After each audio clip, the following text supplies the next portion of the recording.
Irmãos, nós continuamos a nossa meditação no Evangelho de Mateus, no capítulo 21, do versículo 12 ao 17, onde nós vemos ali a entrada de Jesus no templo e a atitude de Jesus expulsando aqueles que dentro da casa de Deus estavam fazendo comércio e fazendo cada um daquelas pessoas ali presentes lembrar que ali era a casa de Deus e deveria ser chamada casa de oração, não qualquer lugar. E após ser feito tudo isso, vemos então Jesus curar cegos e coxos, aleijados.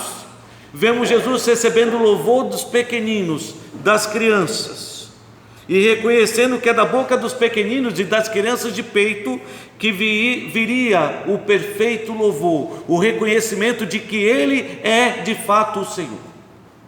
Então vemos aqui se cumprindo a palavra do nosso Deus. E olhando para esse texto, acredita-se até que essa não é a primeira vez que Jesus realiza essa purificação no templo, é a segunda. Houve uma outra ocasião descrita no Evangelho de João, capítulo 2, logo no início do seu ministério, onde lá descreve que Jesus, tendo feito um azorrague, ou seja, um chicote, ele não apenas derruba as mesas, mas expulsa todos de dentro do templo. Então nós vemos que há duas ocasiões em que Jesus realiza a purificação do templo, e em João, no Evangelho de João capítulo 2, do versículo 13 ao 16, nós vemos Jesus dizer ali, ou melhor, os discípulos enxergarem na vida de Jesus o cumprimento da palavra de Deus, ao perceberem que nele se cumpriu a palavra que diz: o zelo da tua casa me consumirá. Essa foi a lição aprendida pelos discípulos, mas que infelizmente é uma lição que tem sido esquecida: o zelo da tua casa me consumirá. Vivemos uma realidade diferente, onde as pessoas esqueceram o valor e a importância da casa de Deus e tratam como se fosse qualquer lugar, onde inclusive os crentes, servos de Deus, aqueles que se dizem servir ao Senhor, deixaram de seguir os passos do Mestre, tendo pela casa de Deus o mesmo zelo. Então entendemos aqui que, embora Jesus já tivesse ensinado, tivesse já expulsado os cambistas, eles voltaram a cometer o mesmo erro, ou seja, não aprenderam nada. Jesus era zeloso com a casa de Deus. Portanto, meus queridos, se nós somos seguidores de Cristo, e se nós somos realmente seus discípulos, precisamos agir como ele agiu, e ter pela casa de Deus o mesmo zelo que ele teve. Mas para ter zelo pela casa de Deus, há algumas coisas importantes que precisamos entender nesse texto. Há alguns fatos importantes que precisamos entender a respeito da casa de Deus dentro desse texto. Tenha zelo pela casa de Deus, é a mensagem do Senhor para as nossas vidas hoje. Tenha zelo pela casa de Deus. Tenha zelo, porque a igreja, a casa de Deus, não é uma extensão da sua casa. Não é uma extensão da sua casa. Observe bem o que Jesus disse: tendo Jesus entrado no templo, expulsou todos os que ali vendiam e compravam, também derrubou as mesas dos cambistas e as cadeiras dos que vendiam pombas, e disse-lhes: está escrito, a minha casa será chamada casa de oração.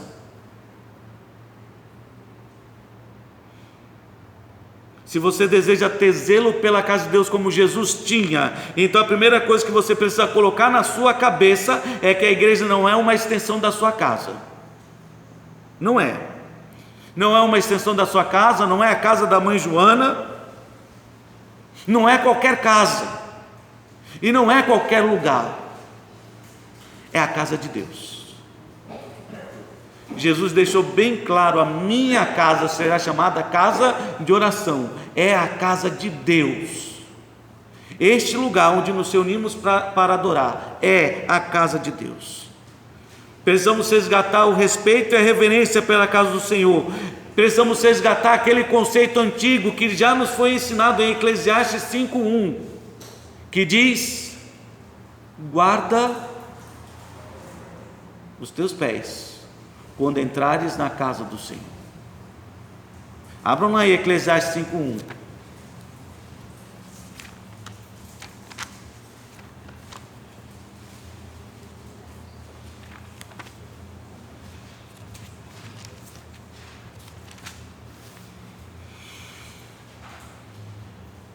Guarda o pé quando entrares na casa de Deus. Chegasse para ouvir é melhor do que oferecer sacrifícios de tolos, pois não sabem que fazem mal. Então guarda o teu pé, tome cuidado, tenha respeito e reverência. É interessante, meus queridos, que quando você sai para visitar uma pessoa e chega na casa de uma outra pessoa, mesmo que seja seu amigo ou parente, você não chega na casa da pessoa fazendo o que você quer, ou agindo de qualquer maneira, ou como se estivesse na sua própria casa. Você não faz isso. Em casa a gente entra, pega a gravata, pendura lá no corrimão da escada, pelo menos eu faço assim. Ou nas costas da cadeira, bota lá a camisa. Na minha casa eu faço assim. Mas eu não vou na casa dos outros e faço do mesmo jeito. E eu tenho certeza que você, quando vai na casa de outra pessoa, também não faz assim. Não faz tudo o que faria na sua casa. É interessante que até para abrir a geladeira, mesmo que seja parente, o que você faz? Pede licença, pede permissão, age com respeito, respeitando aquele lugar que não é a sua casa. Mas é um tipo de respeito natural que todos nós entendemos, mas parece que é um conceito que as pessoas esqueceram com respeito à casa de Deus. Aqui não é a sua casa.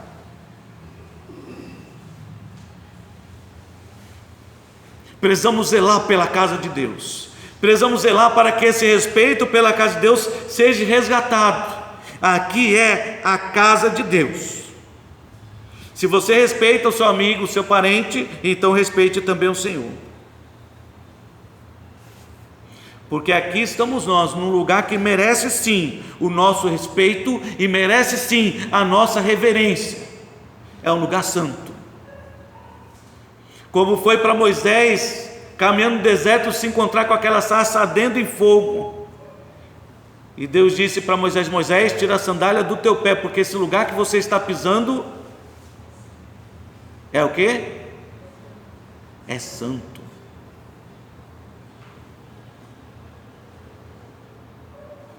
Esse é um conceito que precisa ser resgatado.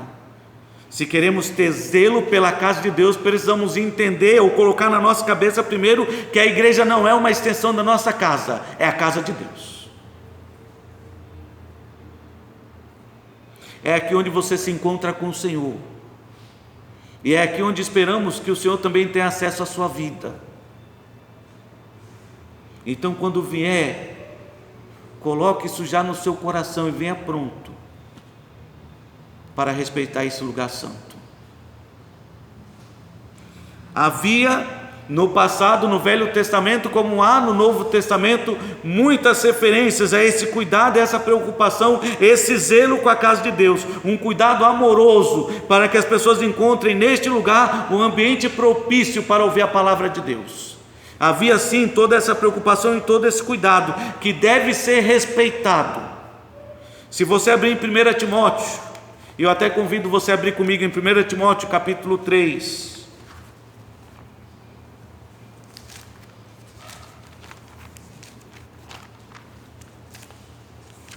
Inicialmente a minha intenção era ler os versos 14 a 16. E nós vamos começar por aí, em 1 Timóteo 3, versículo 14 a 16. Onde diz assim a palavra do Senhor, 1 Timóteo, capítulo 3.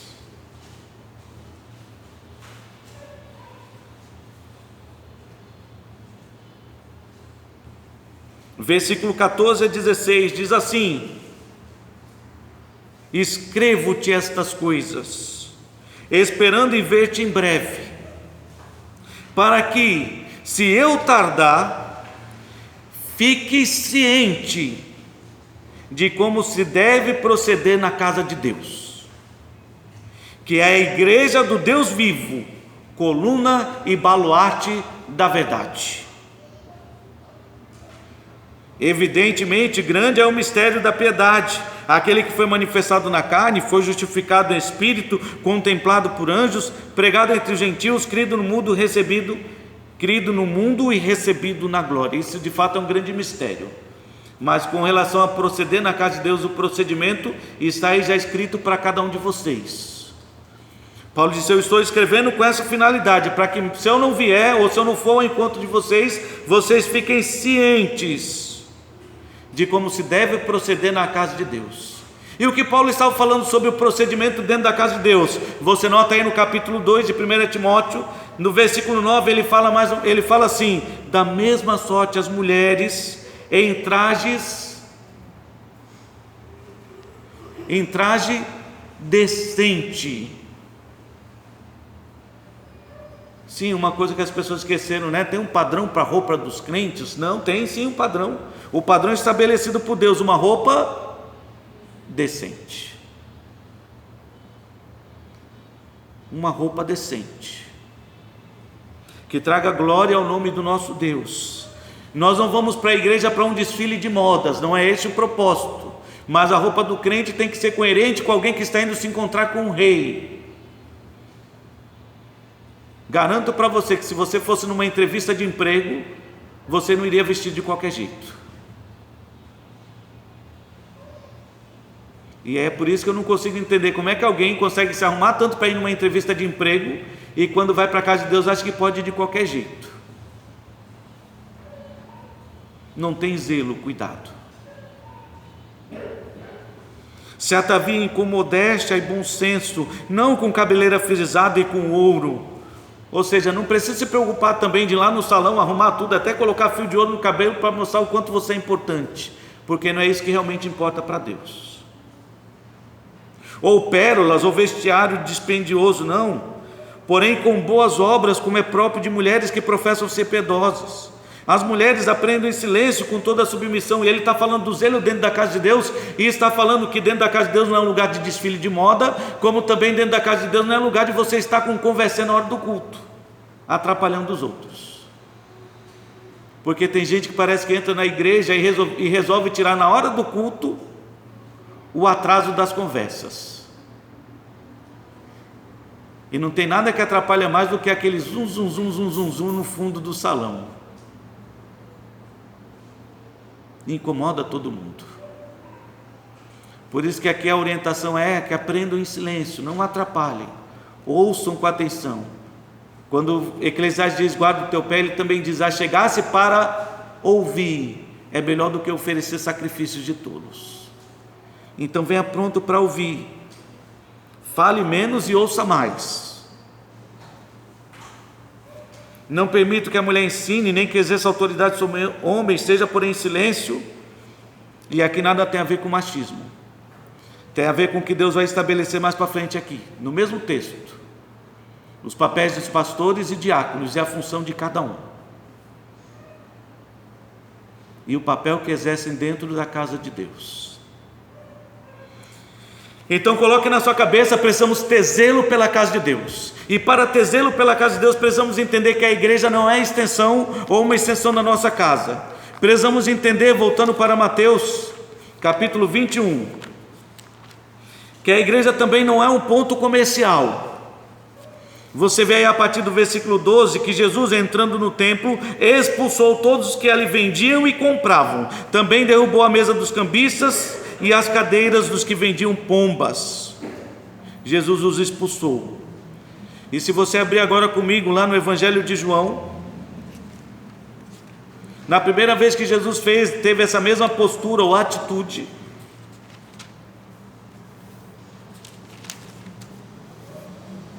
você vai ver como isto era importante e sério para Jesus Cristo. Versículo 13 a 16 diz assim: estando próximo à Páscoa dos judeus, subiu Jesus para Jerusalém, e encontrou no templo os que vendiam bois, ovelhas e pombas, e também os cambistas assentados. Tendo feito azorrague de cordas, expulsou todos do templo, bem como as ovelhas e os bois, E derramou pelo chão o dinheiro dos cambistas, virando as mesas, e disse aos que vendiam as pombas: tirai daqui estas coisas, não façais da casa de meu pai casa de negócio. Não façais da casa de meu pai casa de negócio. Meu querido, precisamos ter zelo pela casa de Deus. E para ter zelo precisamos entender não apenas que a igreja não é uma extensão da nossa casa, como precisamos entender que a igreja não é um ponto comercial.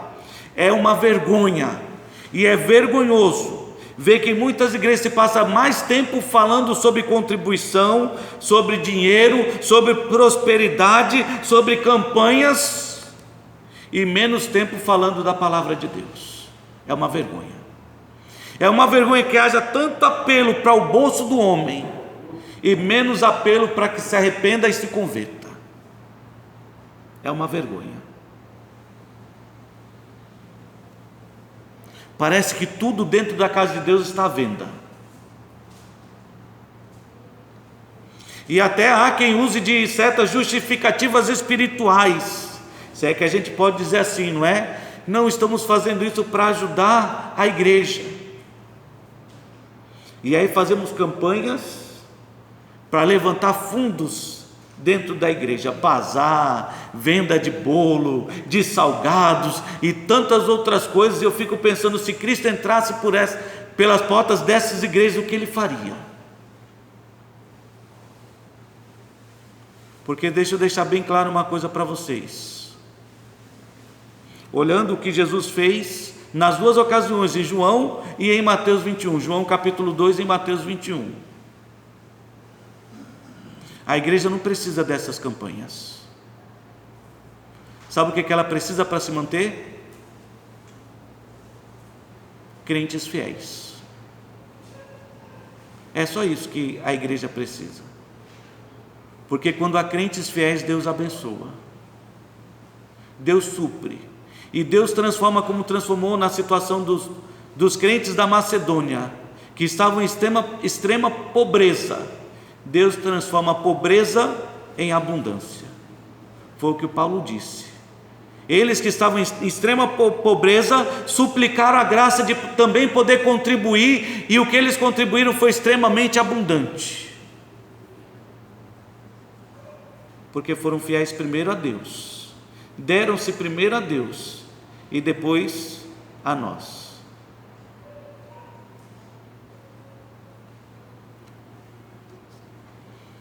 Paulo fugia da aparência do mal. Paulo fugia dessa ideia de passar, ou dessa situação de passar a ideia errada de que ele estava vendendo ou comercializando a palavra de Deus. Segundo aos Coríntios capítulo 2, versículo 17, Paulo faz questão de enfatizar: nós não estamos aqui mercadejando a palavra de Deus.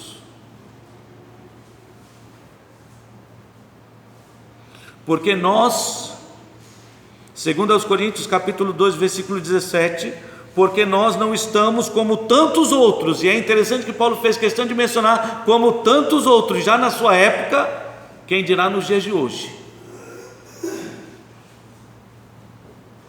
Porque nós não estamos como tantos outros mercadejando a palavra de Deus. Antes, em Cristo é que falamos na presença de Deus, com sinceridade e da parte do próprio Deus.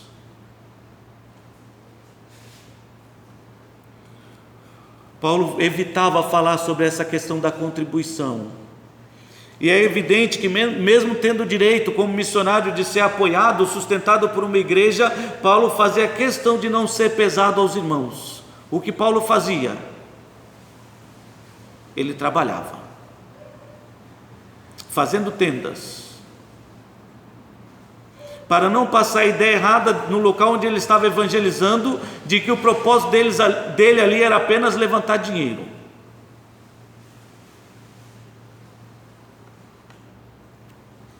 E é uma coisa que parece que muito pastor se esqueceu.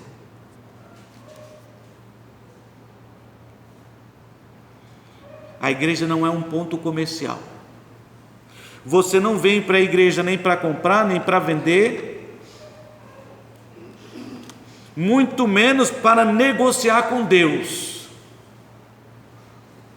Se você der para Deus, Deus vai te devolver. Está barganhando? Eu dou, mas eu quero com juros, hein? Não. E é claro que a alusão a isso é dos cambistas que faziam trocas de moeda dentro da casa de Deus. E é claro que cobrando a diferença. Se você já foi numa casa dessas de moeda de... Desculpa? Câmbio, obrigado, irmão. De câmbio, você sabe que você não recebe o valor que a moeda tem. Você recebe apenas uma parte do valor. Então funciona assim na casa de câmbio. Eram o que estavam fazendo dentro da casa de Deus, aquele comércio negociando, e o toma lá da cá, a feira do rolo. A casa de Deus não é lugar para isso. Quer ajudar na casa de Deus? Então seja fiel. Quer ajudar de alguma coisa, vendendo algo, e pensando assim, o que eu conseguir com isso eu vou doar para Deus? Então faça na sua casa. Eu conheci uma senhora que fez questão de, já era aposentada, de começar a vender chup-chup. Todos conhecem. Ela não precisava da venda do chup-chup, mas ela dizia, o que eu consegui com o chup-chup eu vou usar para abençoar a obra de Deus, apoiando missões, apoiando a minha igreja. E ela vivia assim, até que Deus a levou. Mas alguém que amava a casa de Deus. Mas, irmãos, precisamos entender que aqui não é um ponto comercial. Não. Que cada vez que pensamos em alguma estratégia mirabolante para levantar fundos, possamos ver Jesus Cristo entrando pela porta com um chicote na mão. Porque foi o que ele fez. Infelizmente, essa atitude está cada vez mais presente dentro das igrejas, templos onde mais se fala em dinheiro do que se fala na palavra de Deus. E é claro que isso é evidência de que a palavra do Senhor está se cumprindo. Vivemos aquele período onde percebemos que se aproxima a vinda do nosso Senhor. Em 2 Pedro capítulo 2, Pedro falou a respeito disso.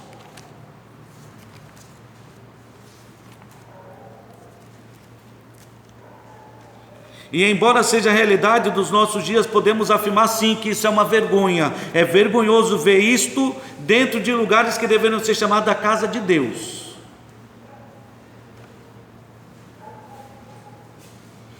Se você achou 2 Pedro, abra no capítulo 2 e leia comigo,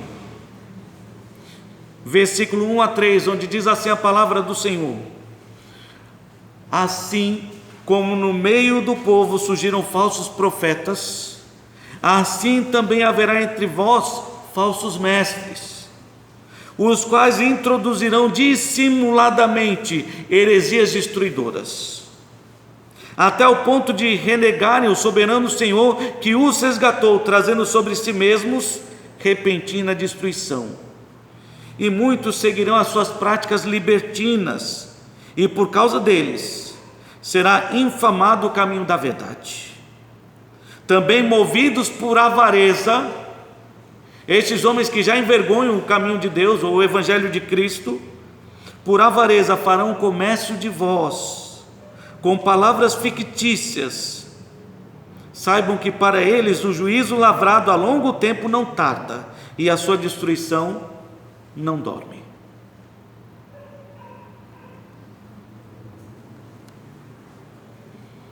Pedro está dizendo, lá estão os falsos mestres, pregando de forma dissimulada grandes heresias, negando Cristo como Senhor, querendo ser eles mesmos o próprio Deus, ensinando coisas perigosas, práticas libertinas.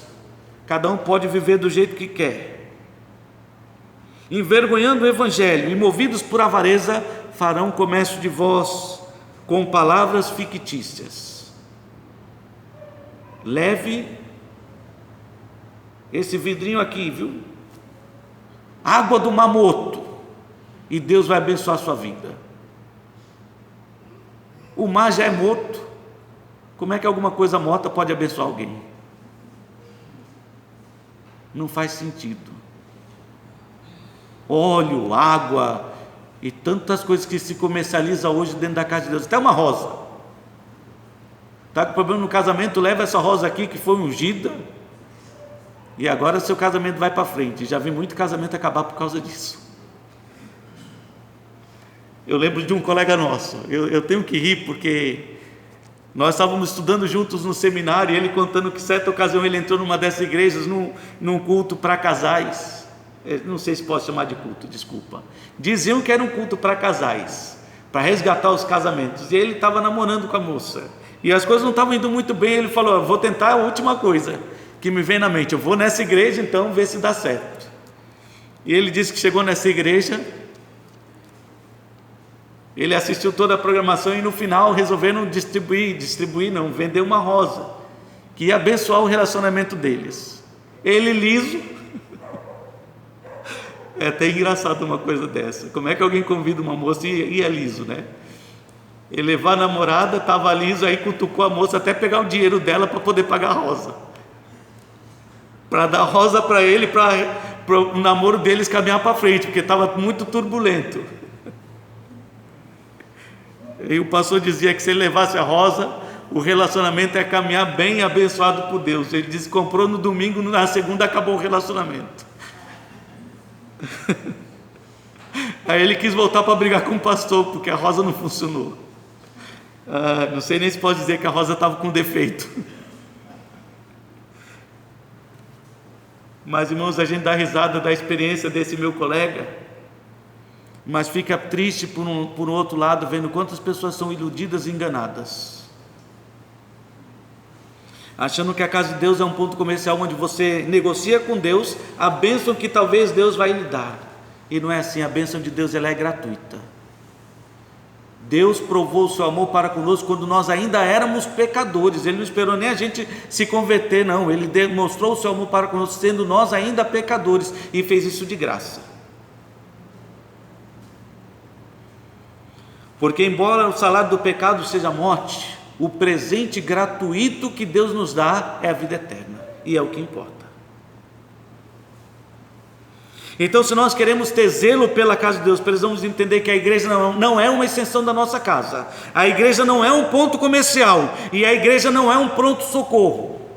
Que, diga-se de passagem, a igreja não é um pronto-socorro. Esse é um pensamento que tem sido ventilado por aí, uma ideia errada que tem se propagado muito hoje, onde os pastores estão oferecendo cura para as multidões. Olhamos para o texto e vemos, de fato, Jesus curou os cegos, coxos. Sim, ele os curou, mas não era o propósito dele na casa de Deus. Não na casa de Deus. Ele fez isso o tempo todo no seu ministério. Por onde ele passou, haviam pessoas doentes, ele os curou. Mas a casa de Deus não é um pronto-socorro. E eu digo isso porque tem gente que só procura a igreja quando as coisas não estão bem. Se está doente, vai para a igreja. Perdeu o emprego, vai para a igreja. Brigou com a esposa, vai para a igreja. E só vai para a igreja numa situação de emergência. E é incrível que passou aquela emergência, se esquece de Deus. E estava doente, foi para a igreja, ficou curado, nem volta para agradecer. Perdeu o emprego e disse, faz várias promessas: Senhor, se o Senhor me abençoar com o emprego, eu volto para os teus caminhos, vou abençoar na tua casa. Arrumou um emprego, o que acontece? Some, nem lembra de Deus. Brigou com a esposa. Ixi, a minha casa passou a estar um inferno. Está um inferno porque você não está vivendo no reino dos céus, buscando as coisas lá do alto, pensando nas coisas lá do alto, vivendo lá no alto. Está aqui preocupado com as coisas daqui. Aí vai para a igreja, procura conselho de pastor, se aconselha, finge que ouviu alguma coisa, e aí fez as pazes, volta tudo de novo.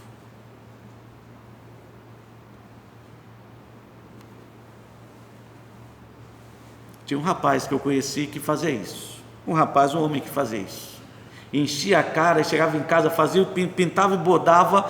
Aí quando a esposa brigava com ele, que era crente lá na igreja, aí lá ia ele lá também, chorando: pastor, me ajuda, eu estou tão arrependido. O pastor conversar com a esposa para ver se a esposa recebia ele de volta.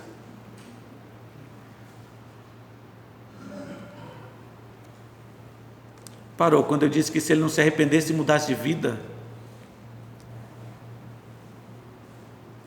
não haveria para que estar toda hora pedindo perdão para a esposa. Porque o perdão a gente pede quando está arrependido e quando a gente deseja mudar. Quando reconhece que o que tem feito é errado, é para isso que pedimos perdão. Mas tem muita gente que só procura a igreja, só vai à igreja quando as coisas não estão boas. E eu posso garantir para você, pela palavra de Deus, que há coisas mais importantes para a sua vida do que a sua saúde física, do que a sua saúde mental, do que a sua saúde emocional, do que a sua saúde financeira, porque as pessoas só buscam atrás disso, só vão atrás de Deus por causa dessas coisas, e eu garanto para você que há coisas mais importantes do que tudo isso. Veja comigo Marcos, Evangelho de Marcos, bem aí ao lado do Evangelho de Mateus. Marcos capítulo 9.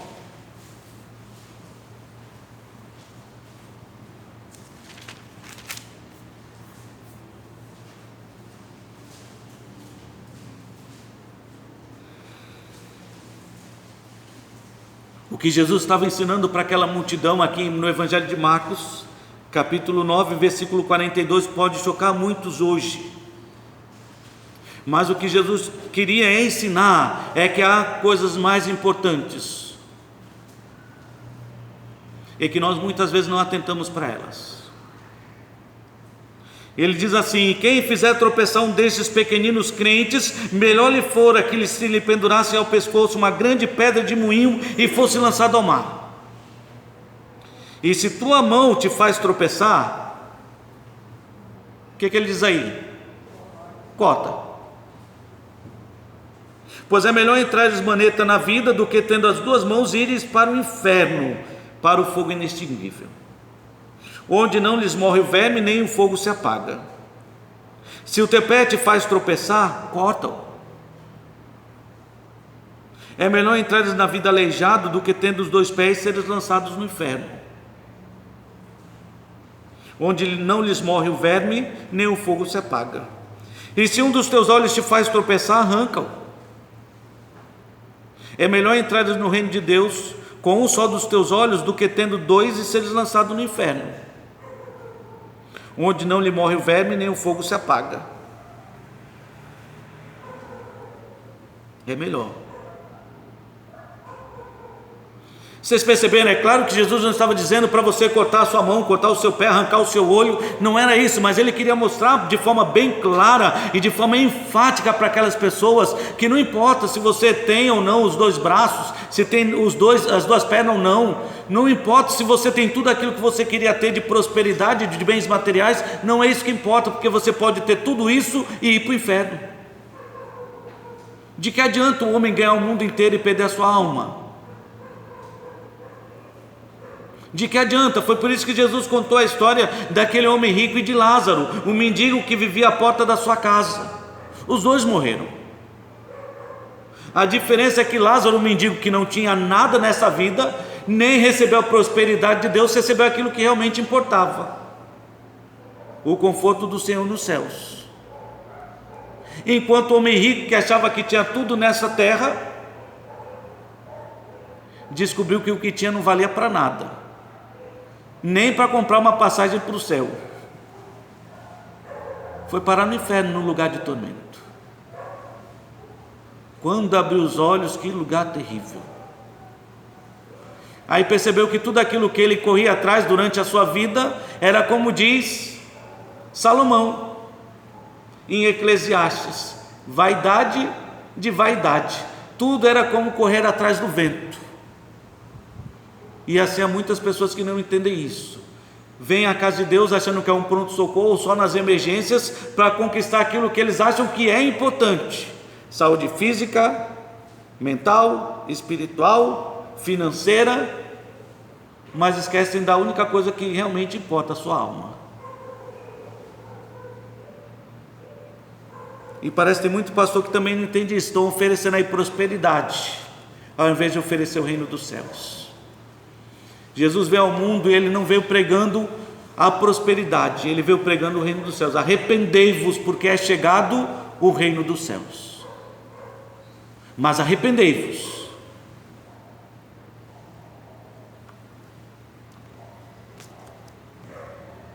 Mateus capítulo 13, na parábola lá do semeador.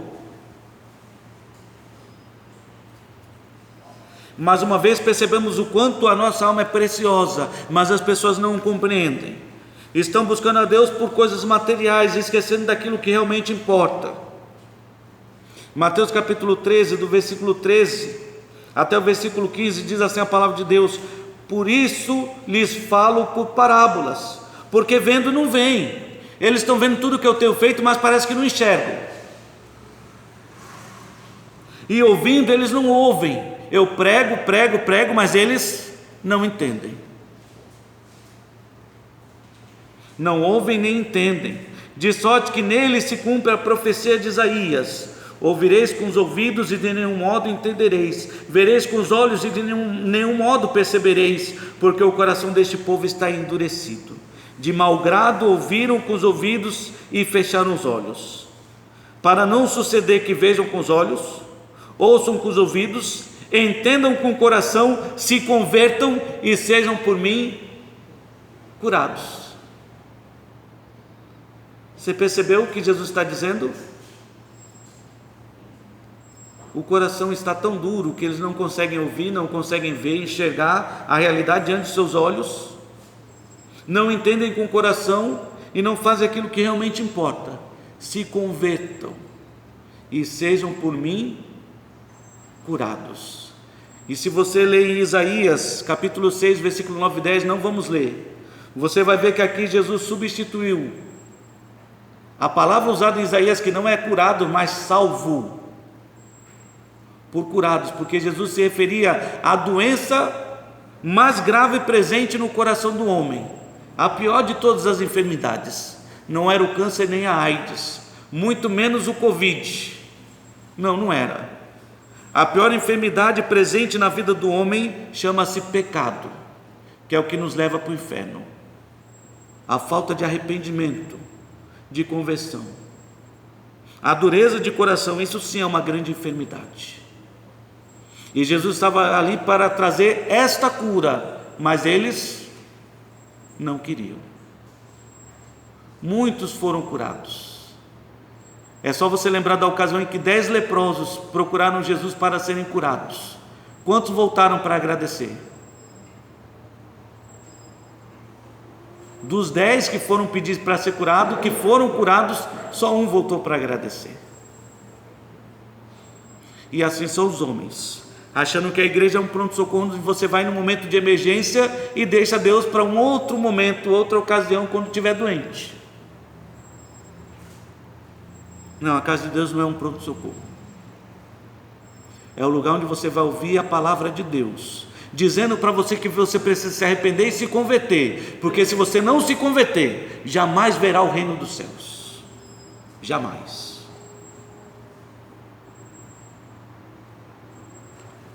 Então precisamos ter zelo pela casa de Deus. E para ter esse zelo, precisamos colocar na nossa mente que a igreja não é uma extensão da nossa casa, a igreja não é um ponto comercial, a igreja não é um pronto-socorro, e a igreja não é um lugar de entretenimento. Jesus disse: a minha casa será chamada casa de oração.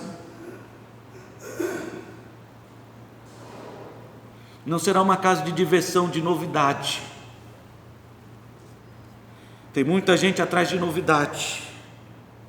Cada vez mais pessoas estão buscando dentro das igrejas novidades.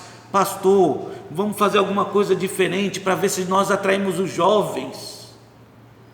E aí as igrejas estão promovendo o entretenimento e enchendo a igreja de jovens, que estão lá felizes, se divertindo, festejando dentro da igreja, mas ainda assim indo para o inferno. Pastor, o senhor não pode dizer isso. Posso sim, a palavra de Deus diz.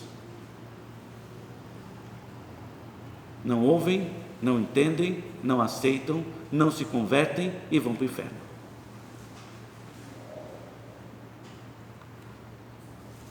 Duas coisas deviam estar presentes na casa de Deus, pelo menos que Jesus destacou aqui no Evangelho de Mateus capítulo 21. A minha casa será chamada casa de oração. Sim, será chamada casa de oração.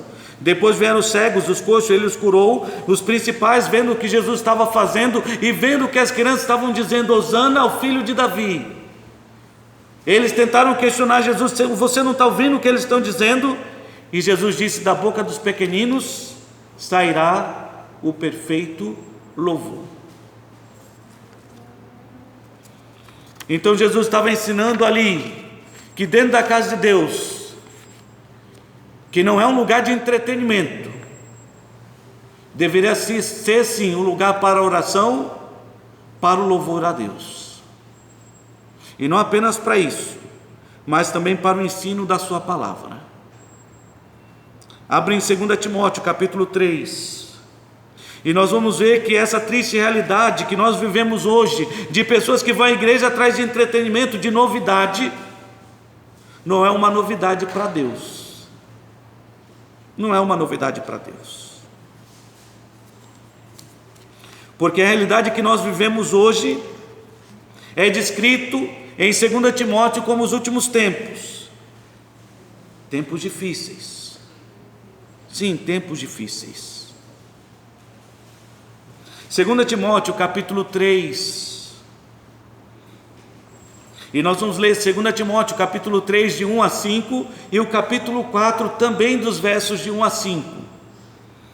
Então 2 Timóteo capítulo 3 de 1 a 5 diz assim: sabe porém isto, nos últimos dias sobrevirão tempos difíceis, pois os homens serão egoístas, avarentos, jactanciosos, arrogantes, blasfemadores, desobedientes aos pais, ingratos e irreverentes, desafeiçoados, implacáveis, caluniadores, sem domínio de si, cruéis, inimigos do bem, traidores, atrevidos, enfatuados, mais amigos dos prazeres do que amigos de Deus. É assim que age aqueles que se dizem evangélicos quando estão na igreja procurando novidade, entretenimento, tentando trazer as coisas do mundo para dentro da casa de Deus, sem compreender que o amor às coisas do mundo é inimizade contra Deus. Ou você é amigo do mundo ou você é amigo de Deus. Não dá para ser amigo dos dois. Você precisa fazer uma escolha na sua vida. E é exatamente o que a palavra de Deus está nos ensinando. São mais amigos dos prazeres do que amigos de Deus, tendo forma de piedade, negando-lhe entretanto o poder. Foge também destes. É a recomendação da palavra do Senhor. Tem aparência de algo espiritual. Vamos dar um jeitinho, vamos fazer uma programação assim, assim. E você vê que no fundo, é aquilo que o mundo está fazendo. Mas dá uma roupagem espiritual para parecer algo santo, muda os nomes, acrescenta o nome de Deus na brincadeira e deixa tudo normal. Não, não é normal. Não está correto. 2 Timóteo capítulo 4, versículo de 1 a 5: conjuro-te perante Deus e Cristo Jesus, que há de julgar vivos e mortos pela sua manifestação e pelo seu reino. Prega a palavra. A casa de Deus é para isso, para que possa ouvir a palavra de Deus. Então prega a palavra, insista, quer seja oportuno, quer não, corrige, repreende, exorta com toda longanimidade e doutrina, pois haverá tempo, como o tempo de hoje, em que não suportarão a sã doutrina, não vão suportar ouvir a verdade, aquilo que Deus tem para dizer. Pelo contrário, cercar-se-ão de mestres segundo as suas próprias cobiças, como quem está sentindo coceira nos ouvidos, e se recusarão a ouvir, dar ouvidos à verdade, entregando-se a fábulas. É os dias de hoje. Entra na internet, e você escolhe o pregador que mais te agrada. Não importa se ele está falando da palavra de Deus, não, desde que ele conte uma boa piada, saiba desenvolver o humor dentro lá de cima no púlpito, não sei, desde que ele só fale coisas boas, e aí o povo está aplaudindo e se agradando. Mas a recomendação é: tu, porém, ser sóbrio em todas as coisas, suporta as aflições, faz o trabalho de um evangelista, cumpre cabalmente o teu ministério. Marcos 11, onde fala sobre Jesus entrando no templo, diz que lá no templo ele ensinava as multidões, e as pessoas se admiravam da sua doutrina, porque pregava como quem tem autoridade. Então é fácil perceber que a casa de Deus, a igreja, não é uma extensão da sua casa. A igreja não é um ponto comercial. A igreja não é um pronto-socorro. E a igreja não é um lugar de entretenimento. A igreja é um lugar de oração, onde o crente se reúne para buscar a face de Deus. A igreja é um lugar de louvor, onde estamos reunidos para adorar o nome de Deus. E a igreja é um lugar onde a palavra de Deus está sendo ensinada, deve ser ensinada. Portanto, se nós queremos agir como Cristo agiu, precisamos entender e aceitar isso que aprendemos nesta noite: que a igreja não é uma extensão da nossa casa, um ponto comercial, um pronto-socorro, muito menos um lugar de entretenimento. É antes um lugar de oração, de louvor e de ensino da palavra.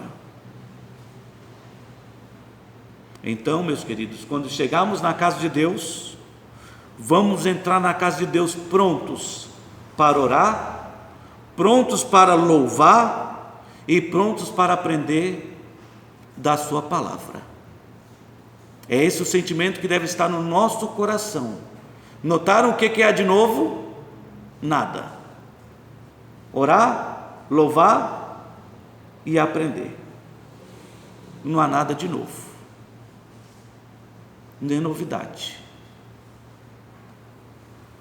E eu espero que, aprendendo esta lição desta noite, o zelo da casa do Senhor, que consumiria o nosso Senhor Jesus Cristo, possa também consumir as nossas vidas.